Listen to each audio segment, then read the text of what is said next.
Welcome to day 4 of revising previous year question for UPSC 2027.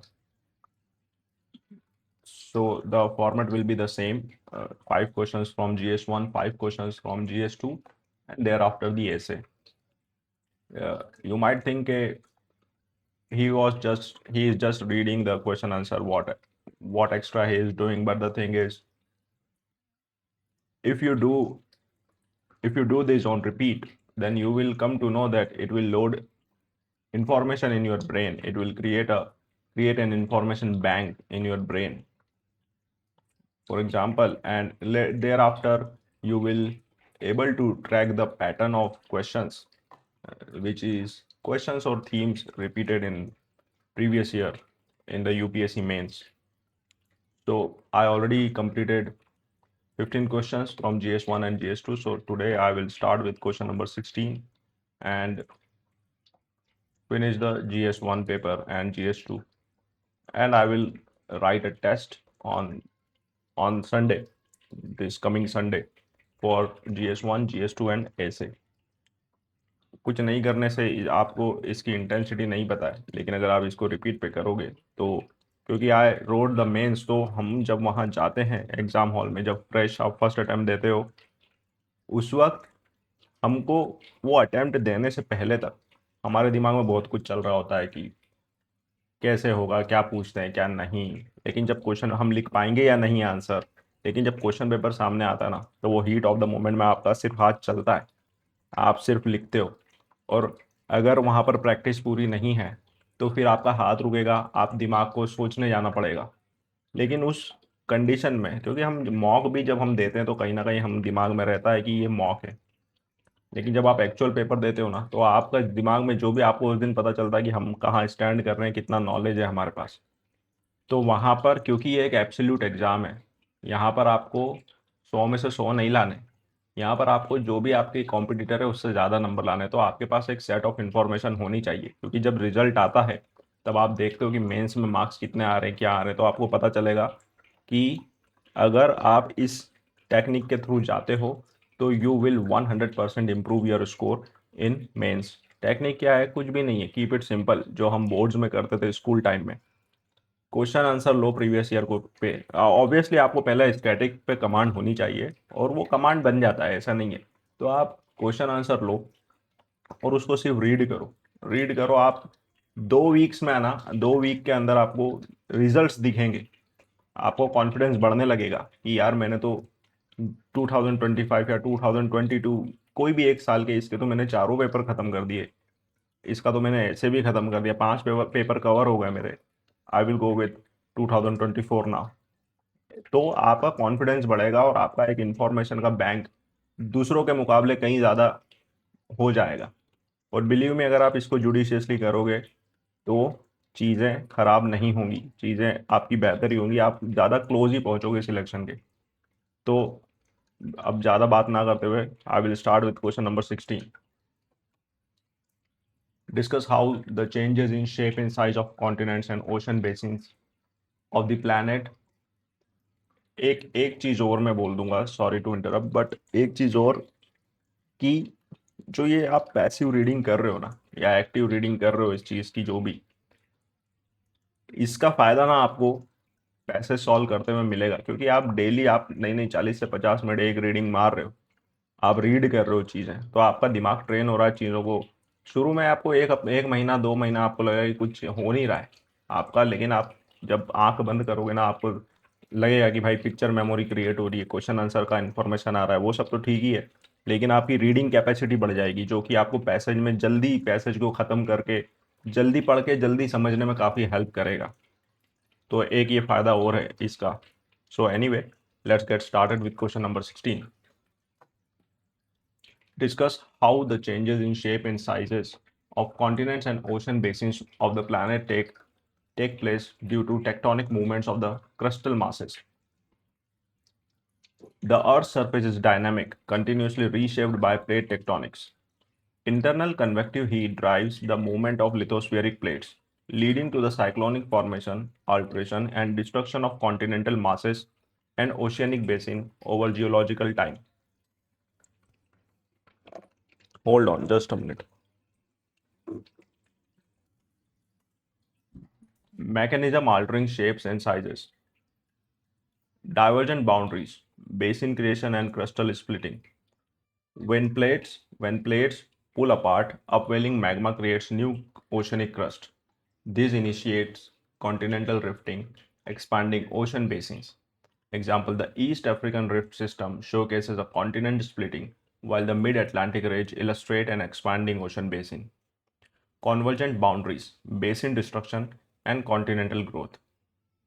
Where plates collide, subduction zones consume oceanic crust, shrinking ocean basins. Conversely, continent-continent collisions fold crustal masses, altering their shapes and expanding land elevation. Example, the closing of the ancient Tethys Sea, shrinking a basin, followed by the collision of the Indian and Eurasian plates that form the Himalayas. Oh, this is the problem with this.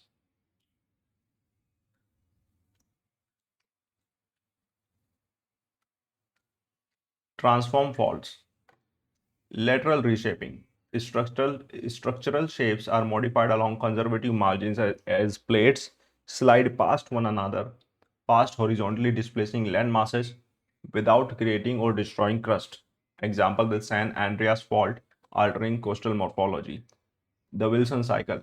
This overarching macrogeological cycle describes the continuous opening, closing, and reopening of oceanic basins, orchestrating the periodic aggregation and breakup of supercontinents like Pangaea. Hence, this is the flow diagram. Hence, endogenous tectonic forces act as the primary geomorphic drivers, continuously altering the global map by balancing sea floor spreading with subduction driven crustal recycling. You can draw the schematic diagrams here, like transform fault. So you have read that in geography, not even in optional, but in GS as well. So you can draw the diagrams of these plate boundaries. It will increase your marks. Discuss the distribution and density of population in the Ganga River basin with special reference to land, soil, and water resources.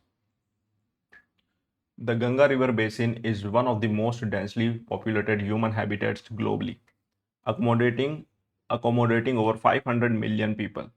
Its extraordinary population distribution and high density, that is more than 1000 person per square kilometer in parts, are fundamentally dictated by its exceptional resource endowments. Resources linked analysis of distribution and density.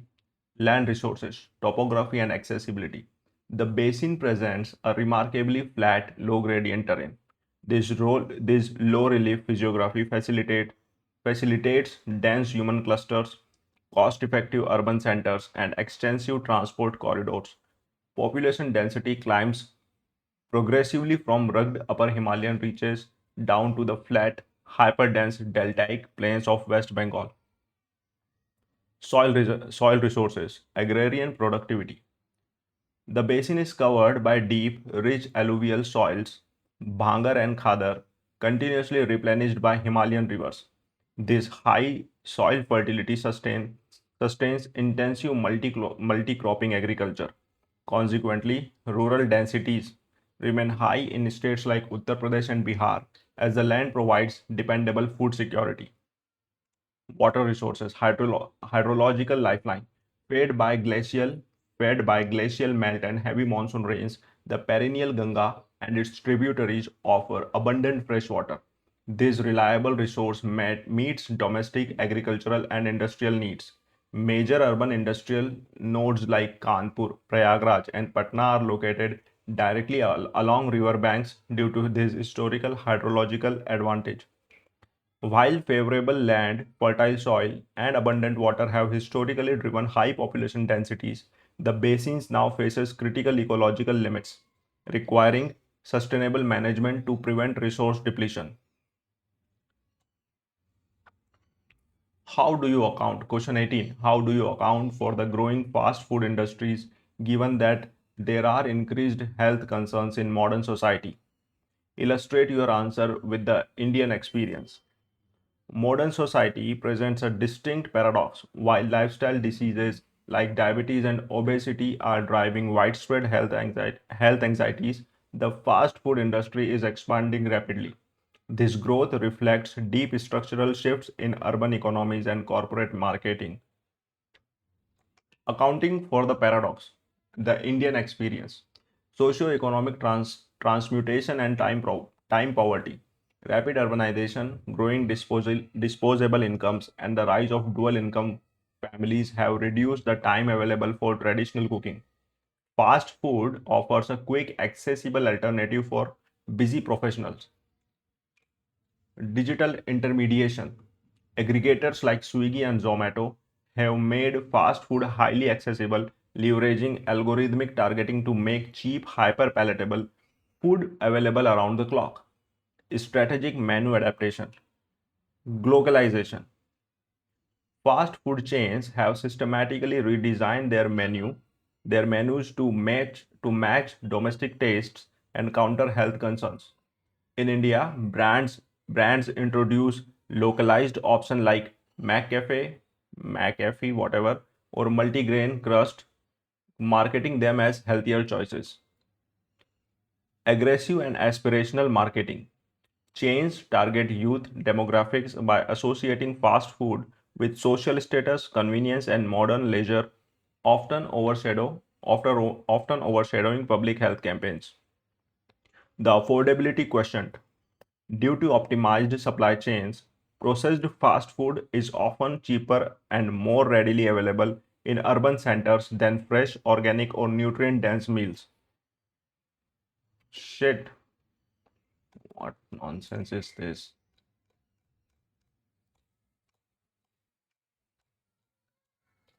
Sometimes this Magna, or maybe it was my fault, I don't know. I think I should click on here. Where I was? Here. The growth of fast food over health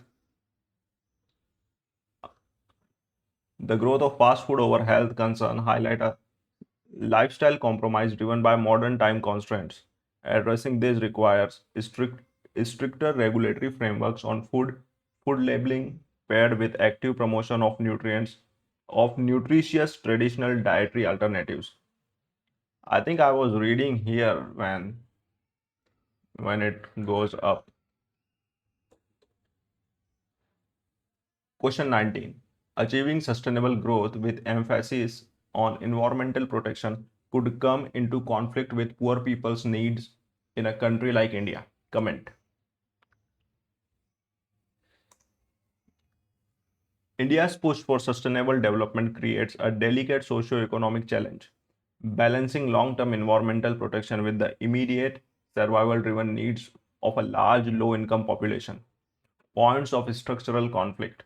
Livelihood displacement versus conservation. Strict enforcement of environmental laws often restricts access to forests and marine areas. Declaring eco-sensitive zones can displace forest-dwelling communities, cutting off their access to minor forest produce and traditional livelihood. Green energy transition versus affordable power. Transitioning away from coal to renewable energy can increase initial capital cost. For low-income households, cheap fossil fuel power is essential for affordable electricity and cooking energy. Urban environmental regulations. Stricter emission norms such as BS6 or bans on older vehicles and plastic bans can hit small scale industries and informal vendors hard as they often lack the capital to transition to compliant technologies. Infrastructure pauses. Delaying major projects for environmental clearances can slow down the creation of essential public infrastructure like roads and affordable housing in underdeveloped areas. Resolution. The path forward.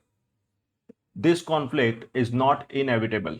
It can be resolved by adopting a just transition framework, Initiatives like PM Ujjwala Yojana show how environmental goals, reducing deforestation, can align with welfare, improving health by integrating social safety nets with climate actions.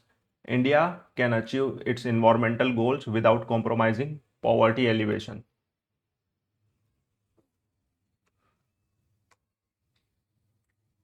Does tribal development in India center Does tribal development in India center around two axes, those of displacement and of rehabilitation? Give your opinion. For decades, tribal development policies in India have been heavily criticized for focusing narrowly on a cycle of resources on a cycle of resource displacement and subsequent institutional rehabilitation. While this cycle has shaped much of the tribal experience, a modern rights-based approach is beginning to change the narrative. The reality of displacement rehabilitation cycle. Historically, tribal development has been deeply tied to resource extraction. Over 40% of those displaced by large infrastructure projects like dams, mines, and wildlife sanctuaries belongs belong to scheduled tribes, and despite making up only 8.6% of the population. This model treats tribal communities as passive recipients of aid. Rehabilitation programs often focus solely on financial compensation, which fails to account for the loss of cultural identity, community structures, and deep spiritual ties to ancestral lands. An evolving paradigm beyond the two axes. However, viewing tribal development only through this lens overlooks major legislative and socio-economic advancements. Rights-based empowerment. The Forest Rights Act (FRA) 2006 shifted the focus from state-led relocation to legally recognizing community forest rights, granting tribes ownership over their traditional lands. Decentralized self-governance. The PESA Act 1996 empowers Gram Sabhas with mandatory administrative oversight regarding land acquisition, giving tribal communities a direct voice in local development. Socio-economic development programs like Eklavya Model Residential Schools and Thrived TRIFED initiative focus on expanding education and building sustainable livelihoods around minor forest produce. While past displacement remains a critical challenge, tribal development is moving towards a model based on self determination, constitutional protections, and financial inclusivity, ensuring communities become active partners in national growth. So, I'm done with GS1. Let's continue with GS2. Question number 16. Inequality in the ownership pattern of resources is one of the major causes of poverty. Discuss. Discussed in the context of paradox of poverty. The paradox of poverty refers to the persistence of extreme destitution amidst immense national economic wealth and abundant natural resources. This glaring contradiction stems fundamentally from the highly unequal ownership and distribution patterns of productive assets. Inequality in resource ownership as a core cause. The land concentration. Incomplete agrarian land reforms have historically left majority populations as marginal or landless laborers. This restricts vital agricultural asset creation, driving chronic widespread rural poverty. Capital monopolization. Extreme wealth concentration severely limits formal credits access for the informal sectors, suffocating grassroots entrepreneurship and trapping millions in low wage cycle. Digital asymmetry, unequal access to digital infrastructure and quality education creates a structural divide systematically including marginalized communities from modern socio-economic upward mobility. Contextualizing the paradox of poverty. This stark resource monopolization fuels a paradox where national GDP grows exponentially, yet human development indices stagnate. The paradox is highly visible in regions like Jharkhand and Odisha. These states possess immense mineral wealth, yet local tribal populations suffer acute multidimensional poverty due to systemic resource alienation. Furthermore, trickle-down economic models systematically fail because structural inequality generated inherently prevents generated wealth from naturally reaching the entirely asset-less bottom pyramid. To resolve this paradox, the state must rigorously operationalize constitutional mandates strictly under Article 39B and 39C, ensuring resources serve the overarching common good. Effective land distribution, progressive taxation, and universal digital access are vital administrative solutions to dismantle structural inequalities and finally achieving the sustainable equity envisioned by SDG, that is Sustainable Development Goals 1 and 10. In contemporary development models, decision making and problem solving responsibilities are not located close to the source of information and execution, defeating the objectives of development. Contemporary development models frequently suffer from excessive administrative centralization. When decision-making authority is isolated from localized execution, it creates structural inefficiency that defeat developmental objectives. Critical evaluation of centralized decision-making. Information asymmetry. Top-down bureaucracies design homogeneous schemes that ignore diverse geographical and cultural realities. A standardized agricultural policy formulated in New Delhi often fails to address specific microclimatic challenges faced by farmers in Vidarbha or Assam. Erosion of accountability. When policies are conceptualized remotely, local executive agencies act merely as passive post offices. This, distinct, this disjunct, this disjunct, this disjunct dilutes direct democratic accountability, making it exceptionally difficult for grassroots citizens to address localized implementation failures or seek immediate grievance redressal. Resource misallocation. Centralized financial disbursement frequently lead to serve delays and misdirected funding. Without continuous feedback loops from the ground, vast public funds are wasted or irrelevant. Low priority infrastructure while critical local needs remain chronically neglected. Defeating democratic decentralization. Despite the constitutional mandate of the 73rd and 74th Amendments, state government consistently hesitate to funds, devolve funds, functions, and functionaries to Panchayati Raj institutions, effectively paralyzing local problem-solving capabilities. Stifling innovation. Stifling local innovation. Distant problem solving mechanisms impose rigid compliance parameters, actively discouraging innovative indigenous solutions crafted by local communities to address their unique socio-environmental crisis. To achieve sustainable development, administration must genuinely embrace the principle of subsidiarity, as recommended heavily by the Second Administrative Reform Commission. Decision-making power must be decisively shifted to empower local governments to ensure responsive, participatory, and context-specific governance. The National Commission for Protection of Child Rights. The National Commission for Protection of Child Rights has to address the challenges faced by children in the digital era, examine the existing policies and suggest measures the commission can initiate to tackle the issues. The National Commission for Protection of Children's Rights faces an unprecedented, highly complex mandate to formally safeguard vulnerable minors against escalating cyberbullying, data exploitation, and profound psychological distress online.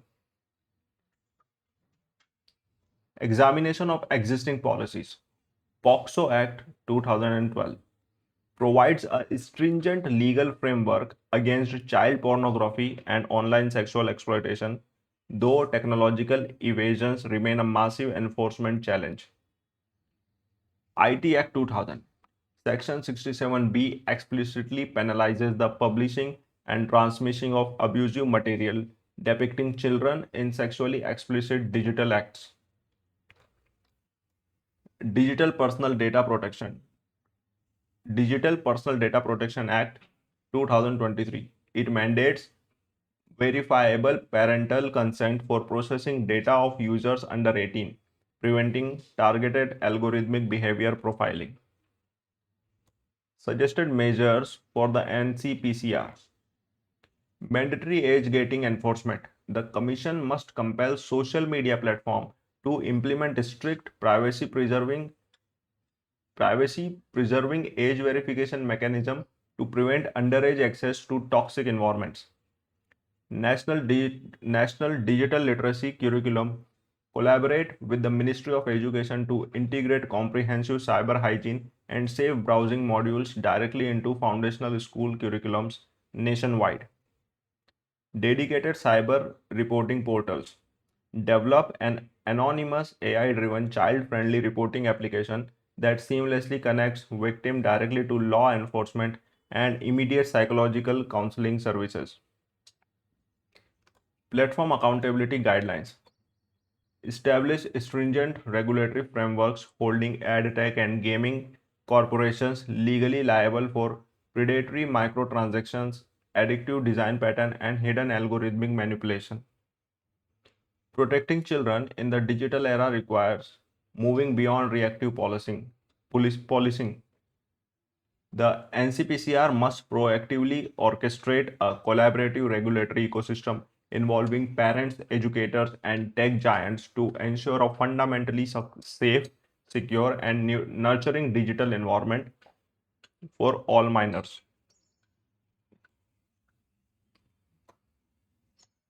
Question 19.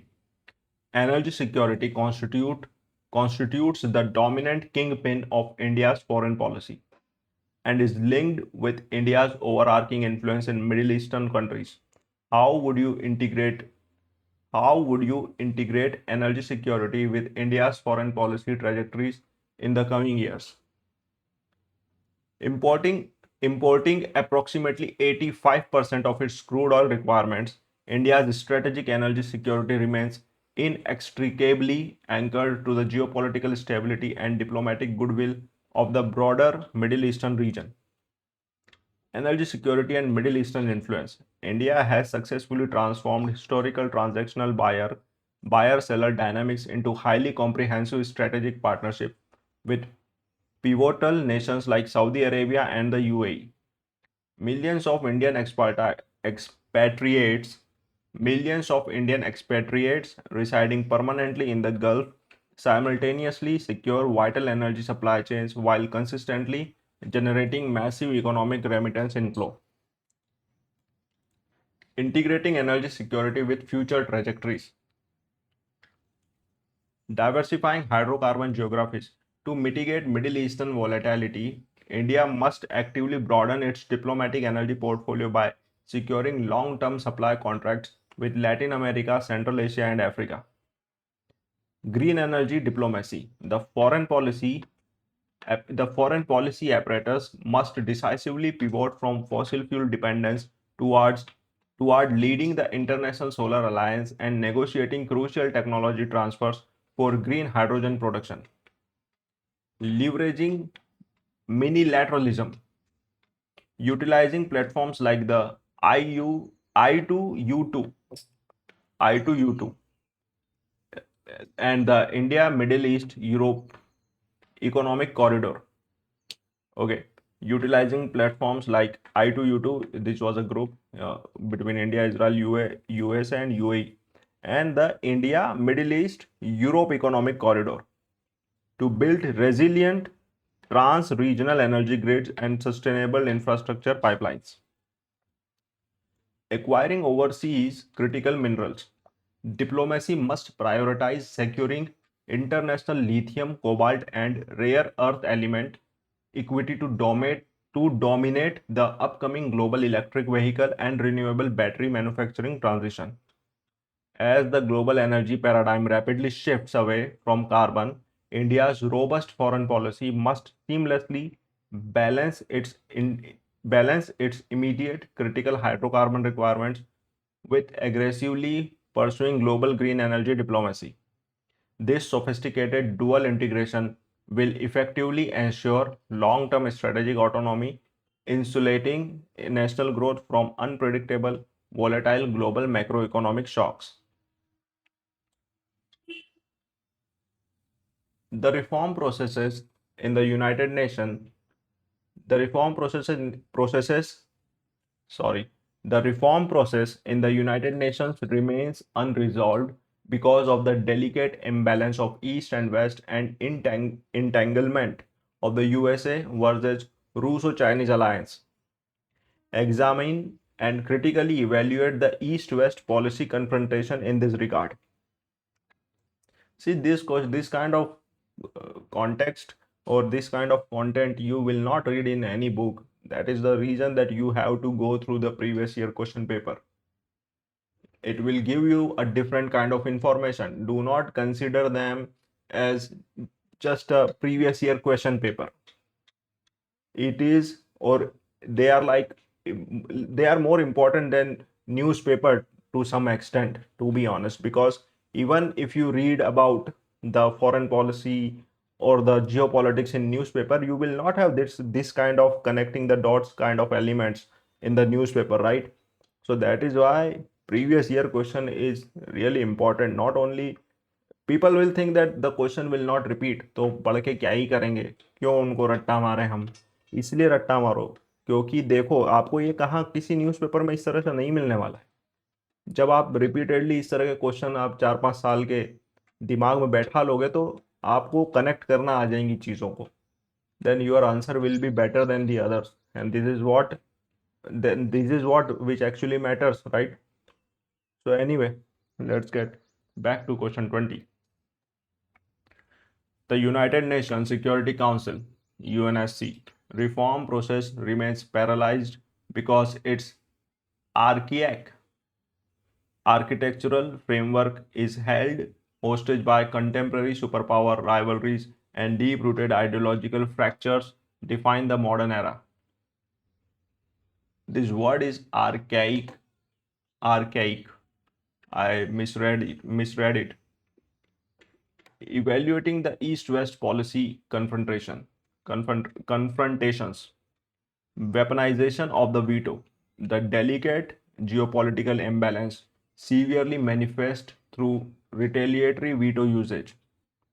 The United States consistently shields its Western allies while the Russo-Chinese alliance block Western-led humanitarian or sanction-based intervention, visibly paralyzing conflict resolution in Ukraine, Syria, and Gaza.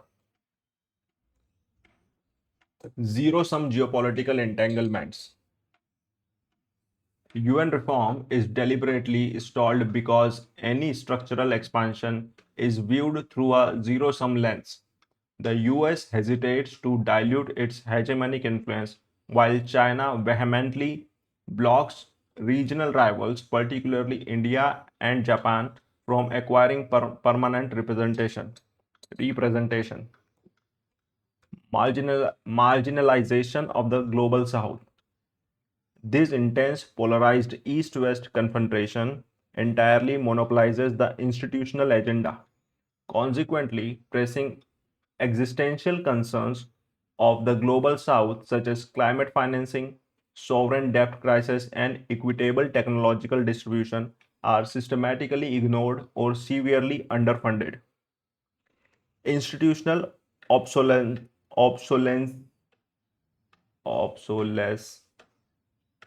I don't know how to read it. Institutional obsolescence. Institutional obsolescence. The UN is rapidly losing its global moral legitimacy. As multilateralism fails, competing superpowers are aggressively bypassing the UN entirely. favoring exclusive geopolitical alliances like AUKUS, NATO expansion, or the BRICS framework to secure their strategic geopolitical objectives. To restore multilateral credibility, the UN must urgently transition towards formal intergovernmental negotiations featuring comprehensive text-based drafts, meaningfully integrating democratic representations from the neglected African continent and structurally accommodating rising democratic powers like India is absolutely essential to fundamentally prevent the United Nations from collapsing into profound, irreversible historical irrelevance. So, GS2 is done now. Let's read the essay. Truth knows no color.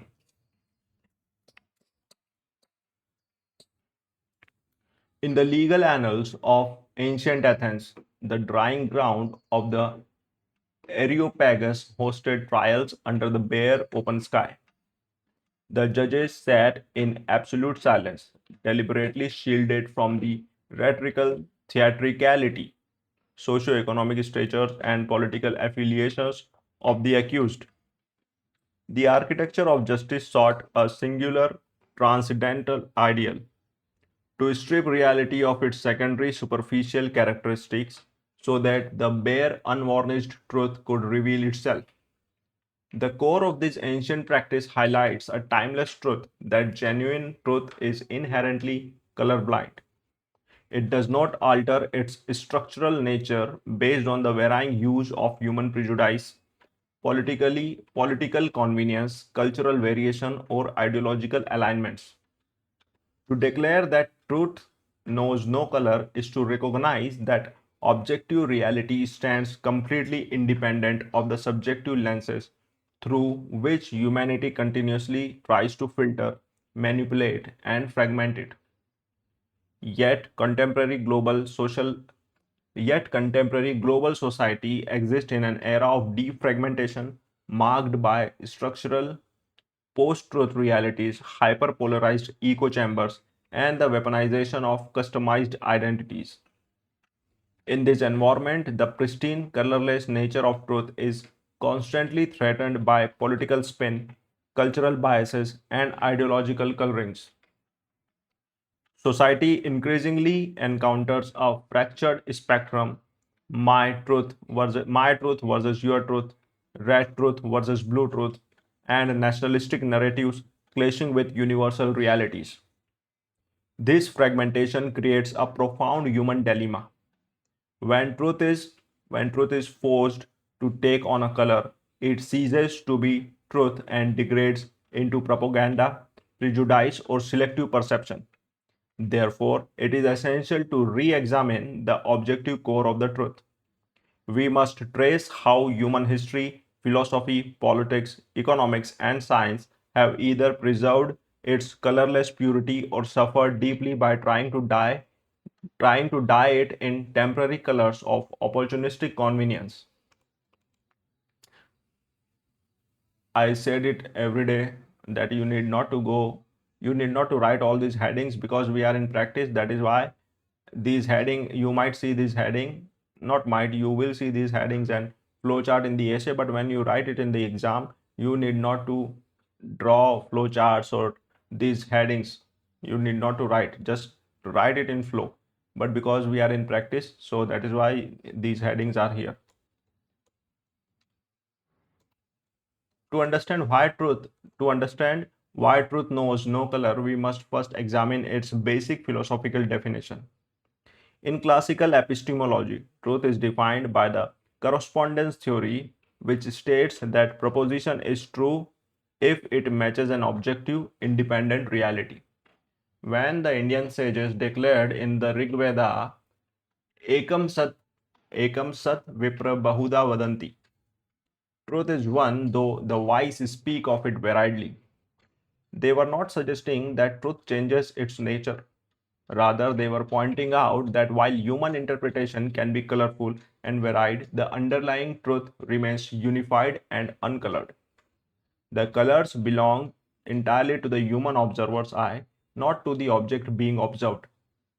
This idea is beautifully illustrated by Plato's famous allegory of the cave. The prisoners chained inside the cave pursue the shifting, colorful shadows throwing upon the wall as the absolute truth.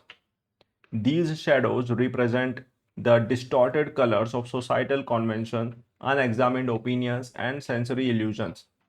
It is only when a prisoner break free and climb out into the sunlight that they see the world as it actually exists, illuminated by the pure, clear light of the sun.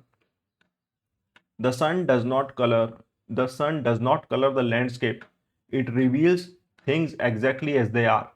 In the same way, the pursuit of truth requires a conscious effort to look past the superficial colors of immediate perception to discover the objective principle underneath.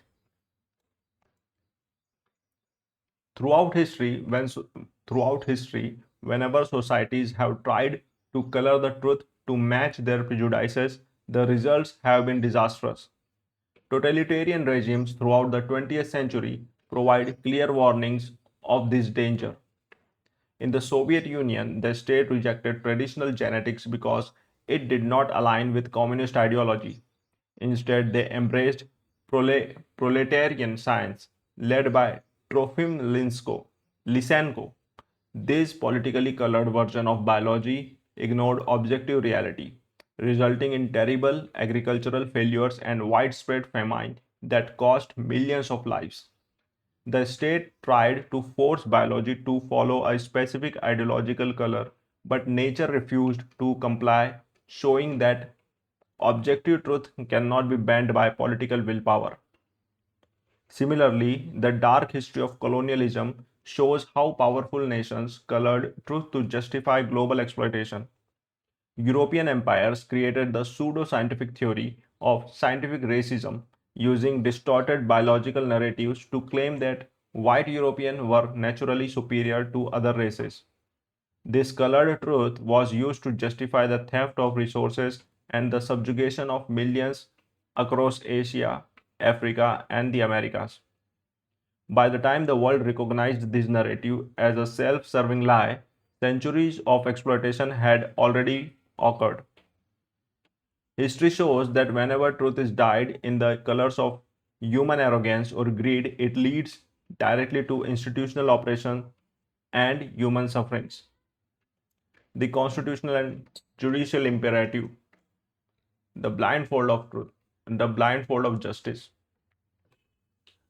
In modern democratic governance, the principle that truth knows no color is built directly into legal framework. The universal symbol of justice, a blindfolded woman holding a pair of scales, captures this idea perfectly. The blindfold is not a sign of ignorance, it represents a commitment to objectivity. It means justice must not see the race, caste, gender, economic status, or political power of those who come before the court. The law must look past these superficial colors to evaluate the core facts of the case impartially. In the Indian constitutional framework, this principle is anchored in Article 14, which guarantees equality before the law and equal protection of the laws. The Supreme Court of India has The Supreme Court of India has consistently protected this colorless standard of truth in landmark judgments. For example, in the state of Karnataka versus Salvi 2010 case, the court ruled that forcing individuals to undergo narco analysis or polygraph test violates Article 20 Clause 3, protection against self-incrimination, and the right to privacy under Article 21. The judiciary emphasized that the search for truth must never use methods that violate human dignity or distort justice, reinforcing that the legal discovery of truth must remain fair, objective, and untainted by administrative overreach.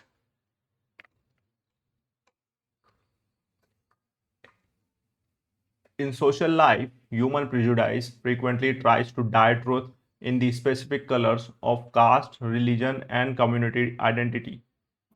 This creates fragmented societal narratives where actions are judged not by what was done but by who did it. This tribal thinking distorts social justice, creating double standards where the exact same action is praised when done by one's own group but condemned when done by an outsider.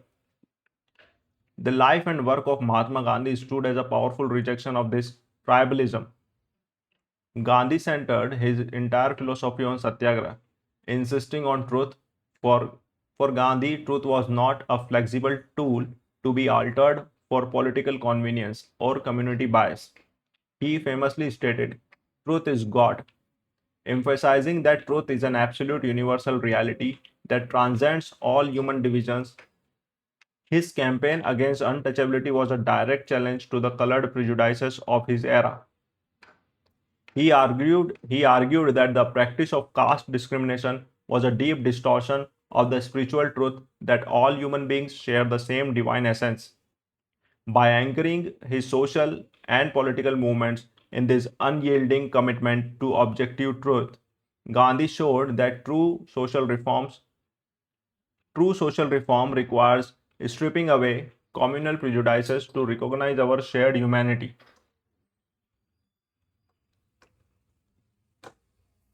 The worlds of science and economics provide clear proof that truth exists independent of human opinion. A mathematical equation or a chemical reaction does not change its behavior based on the identity of the person studying it. The laws of physics operate exactly the same way in New Delhi, New York, or Nairobi. When Galileo Galilei looked through his telescope and discovered evidence supporting the heliocentric model, his findings directly challenged the colored religious doctrines of the 17th century church.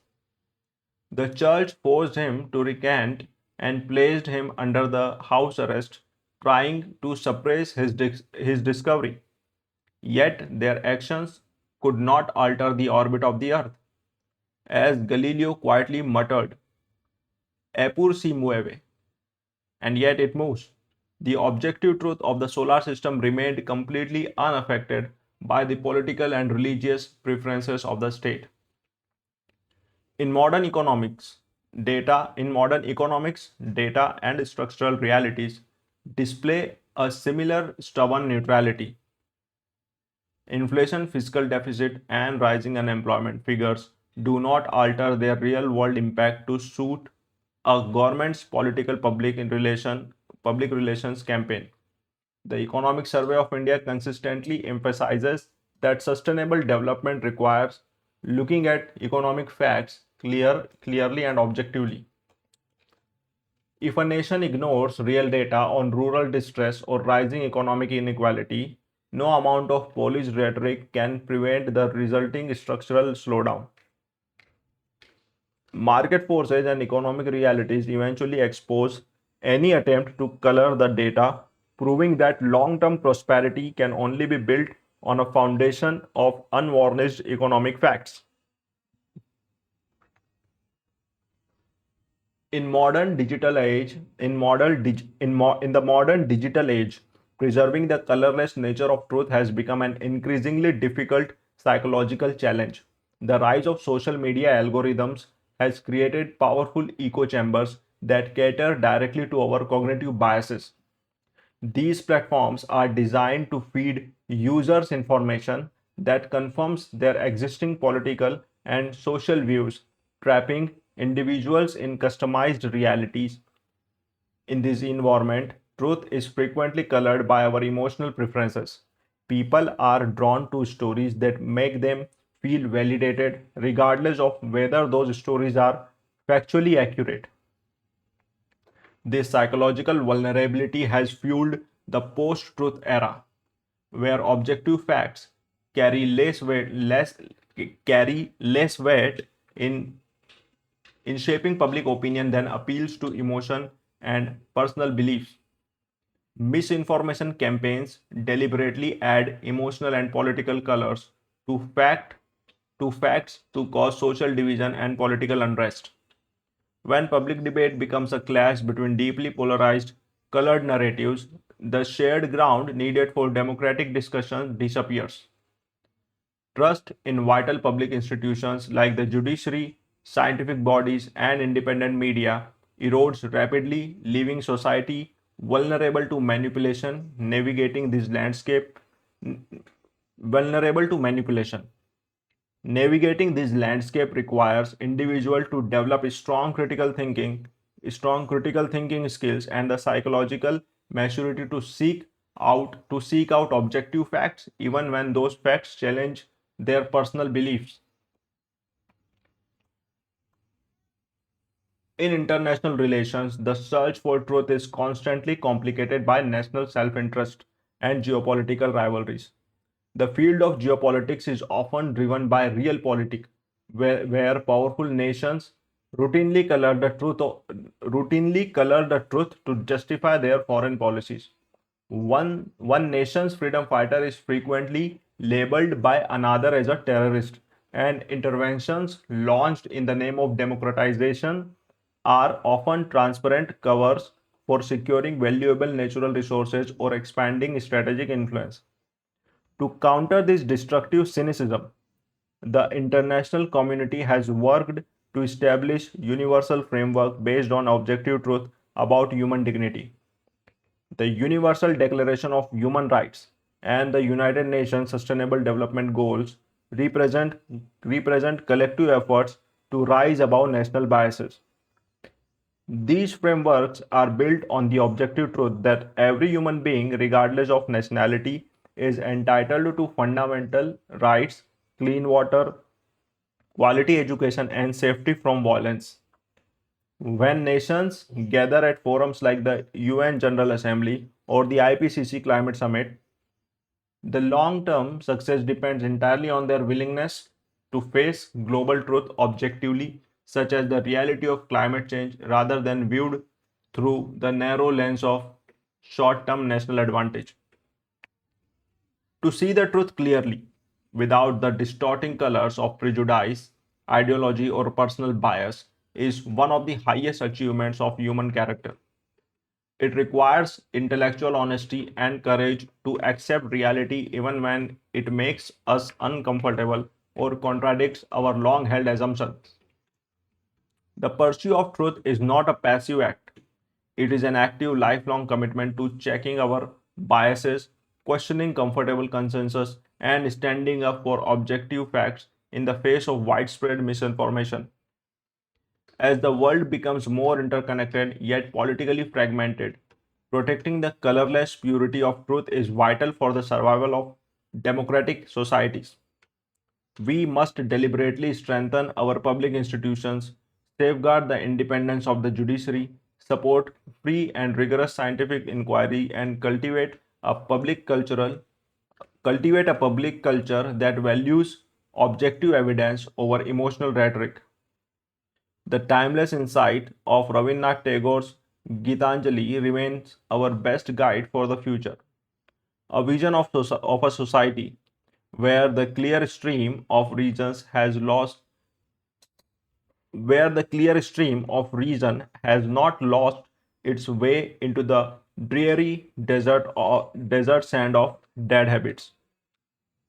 By keeping the stream of human reason clear and uncolored, we ensure that the truth remains steady, reliable foundation for human progress, justice, and universal unity.